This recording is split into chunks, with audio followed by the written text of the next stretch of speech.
When a female asks a boy why he purchased them, her companion responds that she wants someone to be honest about what he wants. He believes the rationale for purchasing slaves is clear, which makes him anxious. Then he responds that he wants to end hunger worldwide. But in his mind, he knows that the motivations are only physical. He remarks that a white, pure area in front of him was the smile of a beauty far above all human beings. He was dead after an encounter with a goddess, and he learnt the fundamentals of web novels in those classes.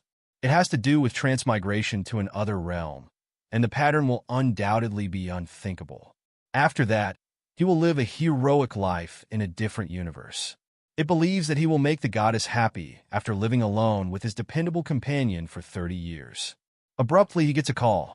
With a charming smile, the goddess calls him a fool, unpopular, and incapable of having a decent conversation with women. She ends by referring to him as Mr. Virgin. The protagonist finds it annoying that he is powerless to dispute this fact. He did, however, learn to tolerate verbal abuse from his younger sister. He asks the woman who she is, shocked. In response, she claims that mortals refer to her as a goddess. The hero is informed that he is dead at that same time. Curious, he then inquires as to how he died. She explains that a pupil died after falling on him from the building.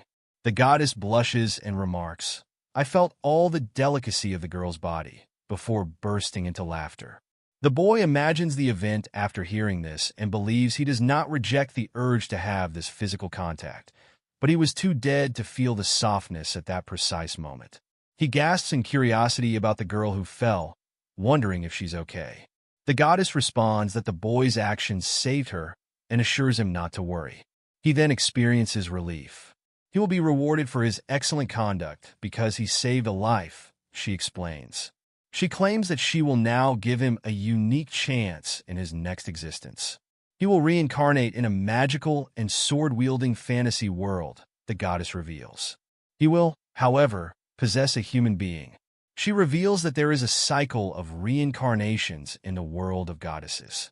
But there aren't enough ships to make sure the work is done. She chooses and obtains the vessels, the indigenous bodies, ahead of time. He will be a young man named Alan, she reveals, and the main character finds his face adorable. Excited, he remarks that carnal relationships are assured and that it's a great body that fits well with an older Winissima. The goddess smiles and declares that she is prepared to grant the boy's wish and change him into a young virgin. When he sees this, he believes that this goddess is stupid on her own as she plays too readily while breathing. She asks the youngster whether he wants to die, her face sadistic. Infuriated, he claims that she should quit reading his mind and that he said nothing. Regarding the possession, the boy inquires as to whether she will combine with Alan's former personality and whether they would be together with two minds in the same body. She denies it and says that his personality will sadly disappear. He would soon perish in a dungeon as a novice adventurer who was raised in an orphanage. She claims that the protagonist will assume control of the body when his soul leaves. Realizing that he doesn't want to own a zombie's body, the hero asks Alan if he will perish in the dungeon or become monster food. However, the goddess remarks that she is offering the privilege of a transmigrator because of this. She discloses that she will give him the capacity for regeneration. The boy is shocked and questions whether it's anything that aids in healing from wounds and physical harm. Is it set to activate the moment the boy's soul possesses Alan's body? She asks if he now understands. The young hero's spirit and personality will be implanted at the moment of Alan's death, and the wounds that caused his demise will subsequently be repaired. Given that it's S-level, he questions whether this death avoidance tactic is entirely illegal. In essence, free. He becomes extremely thrilled as he envisions having love with ladies throughout his life. After explaining that this brings the discussion to a close, the goddess asks if he has any more questions but cautions that he is prepared. Then, with a bright future ahead of him, he questions whether there's any reason to back out. Everything around him starts to glow at that very moment. As he ascends to the position of harem king, he commands everyone to observe. Returning to the present, this was the protagonist's thought at one point. Previously known as Hiragari Dashin, he goes by Alan. He continues by stating that he has been using swords and magic in this realm for 3 years. He is on the verge of breaking the virginity record, though. He is crying and has his head down, wondering if this is a nightmare or a comedy, and if there were some ridiculous mistakes made. The first of these is that he typically fails at eliminating monsters since it is really hard. The second is that leveling up won't teach him magic. His only benefit is the power to regenerate, and the prospect of accomplishing something truly hurts. It is strong, activates quickly, and uses little mana. The final misconception, though, is that pain receptors cannot be isolated. Since the fourth error is the absence of collective information, no one would want to have such an inept body, and he would be totally alone in this regard. Recognize that the only thing saving him is that he cannot utilize regeneration in public, but it doesn't mean that he is incapable of doing so. It is a goddess-granted power. The healing talent is regarded as a miracle art and can aid in self-healing. That's what the church says, anyway. The fifth mistake is that the church is in complete control. As a wealthy, powerful, and lustful organization, it can readily take political power from the empire. Then consider that he is known for giving up because of all of this, and that anyone else would have lost if they had not had his vision. He eventually arrives at his objective as a slave merchant after trekking for a while. He claims that he got a great idea when he had to leave at 85. Consider it if he is unable to find adventure partners. The reason for this is that he doesn't live his life at his own speed. Recognize that you can give any order to a slave, even if it's wrong, which, in addition to all of this, has the ability to control his brain as a symbol to conceal his regeneration. Consider it a foolproof strategy, and his time in a different world starts here. As soon as he enters, the man asks the youngster what sort of slave he wants and makes a wise proposal. To show all options, he replies. The shopkeeper remarks that it was the final one after displaying everything and inquires as to whether anything drew the young customer's attention. The youngster becomes anxious and believes it will cost a lot of money, but he then chooses to demonstrate his cleverness and launch an offensive. He asks the merchant, looking behind, if there are others, and he is shocked. He believes he knows he was bluffing and questions whether it was successful. He then states aloud that he asks to see everything and that it's concerning. The protagonist finds the tent to be an unpleasant place and questions whether the merchant keeps people there when the merchant opens it and invites the child inside. He suddenly notices two girls who are severely injured and being held captive. They give the youngster a gloomy, lifeless stare in return, leaving him stunned and terrified. He asks, curious, who they are. Those with knife ears are an ancient elf, a superior race of elves, while the other is an elderly dwarf, he responds. Both are rare species. The speaker goes on to suggest that they would typically be considered slaves. The boy breaks in at that point, asking how much it would cost, and adding that he'll take these two with him. The businessman questions if he ought to, but ultimately chooses to sell them because they have been around for a while and are no longer useful. Later on, the youngster and the two slaves he had purchased are pulling a cart. He pauses, apologizes, and asks what they thought. He remarks that they had endured a great deal of suffering thus far before using his capacity for regeneration. He realizes that he may at last demonstrate the full worth of this talent by curing the cut hands and the eyes. As a result, they were transformed back into their original form. The child is stunned by this scene and is unsure of what is going on. One of the females is anxious and utterly taken aback. Her colleague looks at her hand and asks how this is possible given that it was severed only a moment ago, but she responds that it can't be and that their bodies and eyes are now normal. The protagonist becomes anxious after realizing all of this and chooses to take some time to reflect. Though he didn't anticipate them being so gorgeous, he wonders who these females are and that he truly wanted to have lovely slaves. Just then, one of them yells for him and asks what his name is. He responds, trembling, "My name is Alan," and then he bites his tongue brilliantly. He reminds himself that this is an unexpected gift and to maintain his composure. His harem in another universe is actually happening, which makes him pleased.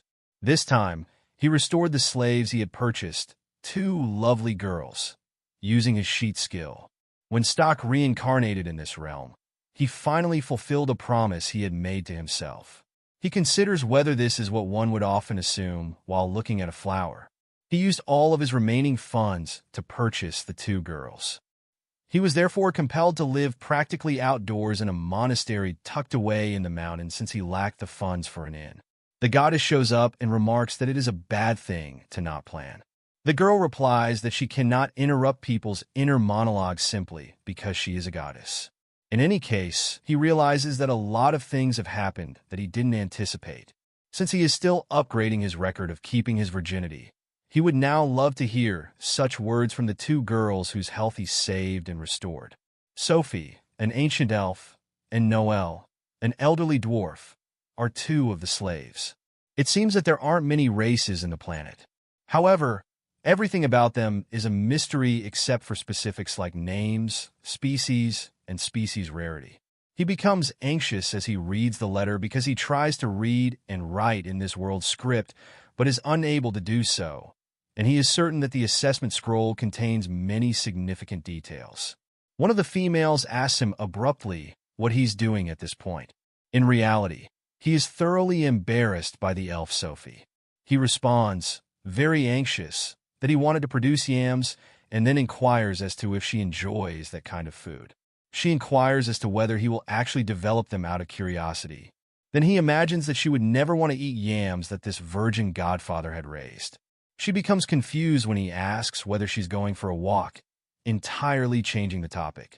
He attempts to comprehend in his mind that until the yams are ready to be harvested for their consumption, he cannot allow them to sleep outside or go hungry. Thus, he arranges a picnic and serves food.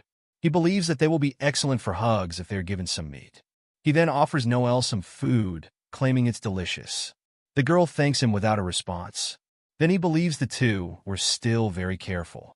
Later, by himself, he laments that he is unable to invite them for intimate relationships because of this circumstance. Then he realizes that he has to work right now. He then instructs the two to wait for him as he heads to the city. Looking back, he purchases items on his way back and then asks if they have any particular food in mind. However, both respond that they have no specific desires. As he leaves, he believes that his attempt to entice them with food has failed and that he has no idea what they enjoy eating. Since he truly left the two slaves alone, Sophie is shocked. She understands that despite having slave operations, it's not that hard to get out of control, and that both she and Noel have already regained their previous abilities. She doesn't comprehend what's going on and questions whether he's trying to test their commitment. She should be aware from reading the assessment scroll that she has already regained her natural abilities, just like her old grandfather. She can produce plants because of her advanced tree magic.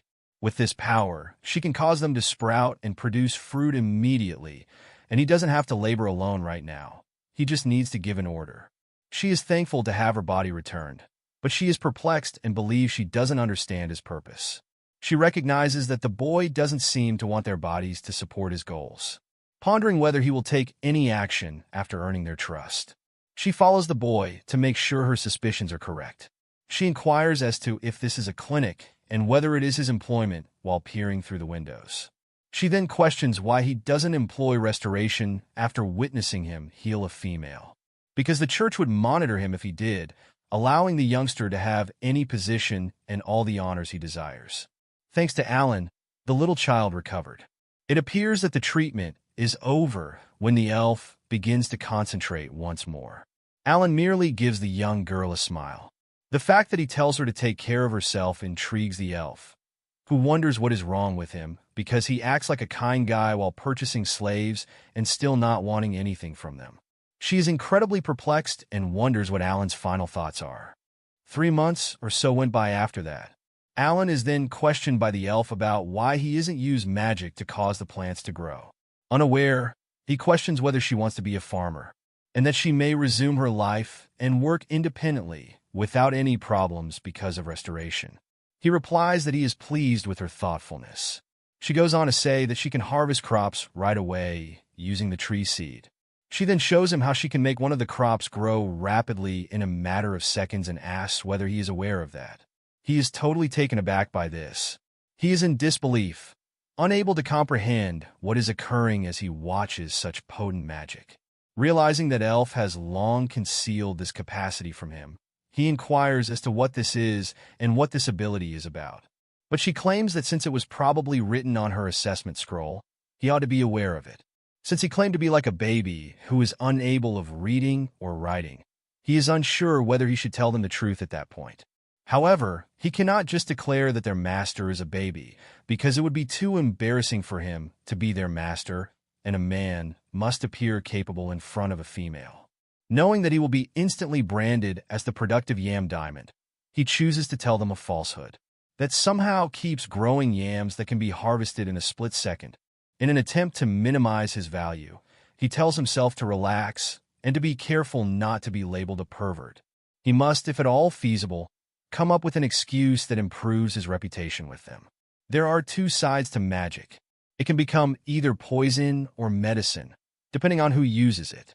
That's why he doesn't coerce people into using magic, he says, adding that he wants them to think about utilizing magic voluntarily as something significant when the time comes for them to assist. He also clarifies that he is capable of anything. When people think this way, it's the most binding thing in the world. The boy becomes anxious once more after saying this, wondering who he is to speak such things. There's no need to make him use it, he remarks. After that, he takes up the crop and feels really ashamed. Sal believes that the elf is oblivious and doesn't comprehend anything. She is aware that his eyes will reveal his actual emotions, even if he continues to hide his true feelings behind a facade of goodness. When she examines the situation, she sees that although his expression has altered, it still appears as though his heart has a large, gaping wound. Furthermore, it sounded as though he was attempting to persuade himself of a falsehood. She believes that he had the same experience, and that she is certain it is not a lie. In the past, he lost himself in his power exploration and believed he was capable of doing anything. Then, however, something occurred that fundamentally altered his perspective. He's hiding from his own power as a result. The girl believes that she feels extremely embarrassed of herself for trying to trick people and using this magic. She directs Minoa's attention on her at this precise moment. Because she wants to discuss the future, she requests a moment. Alan is so taken aback when he gets home that he even drops his basket. He notices that a variety of items have been planted and questions what this is. Despite not being reincarnated, he realizes that this is undoubtedly annoying and that a cheap ability to plant is taking precedence over him. Seeing the hero, the kind elf remarks that she is extending a warm welcome to him. The boy then queries why she employed magic. Asserting her innocence, she queries if she was hurried and whether, even if she did use it, she did so voluntarily. The boy recalls that he stated that yesterday. Then, he questions whether she is attempting to offer criticism. He believes that this was his ideal strategy to become unmatched by utilizing contemporary understanding. He doesn't even use his power, the elf believes, and he wants to force her to eat just yams. She doesn't have to push herself into anything, the youngster says after thanking her. His attitude abruptly shifts, indicating that he still has something to share, even though he believes this was his chance to shine. He makes the decision to create concrete that doesn't exist in the real world later on. He can improve the living conditions of the populace with strong buildings, and he will both notice it if he does.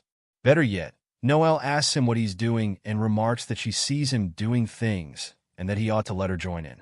The boy remarks that everything is well and is impressed by her first nice interaction. The female then inquires as to his desires. As she gets closer, the girl asks what concrete is, and he says he wants to build a new concrete house. You use water, sand, and gravel to harden the cement, he responds. She interrupts, saying she doesn't know what cement is either, and the guy takes the time to carefully explain it to her. The protagonist responds that he will teach her when Noelle inquires about what happens next. Eventually, he is able to instruct her. Subsequently, Noelle tells her to observe.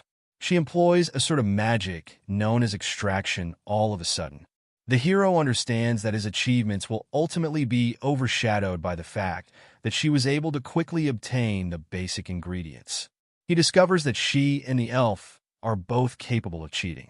In the midst of his anguish, the cement manufacture was finished. Noelle then remarks that she needs the elf's assistance in this situation. He observes that the two have been speaking more frequently lately. When Noelle informs her companion that this man is truly ignorant of economics, She suggests that they put the pointless pig aside and deal with the situation on their own. The hero ponders what he should do here later in town. Sophie becomes the plant master, while Noel becomes the manufacturing master. Since he was meant to be reincarnated with the capacity to cheat by being powerful and flirting with girls, he looks at them and wonders why things have turned out this way. But Alan doesn't know a single thing right now. He is unaware that he would be feared as a demon king from the moment he purchases them. He will have a life full of ups and downs and be viewed as a threat by a hero, according to the future.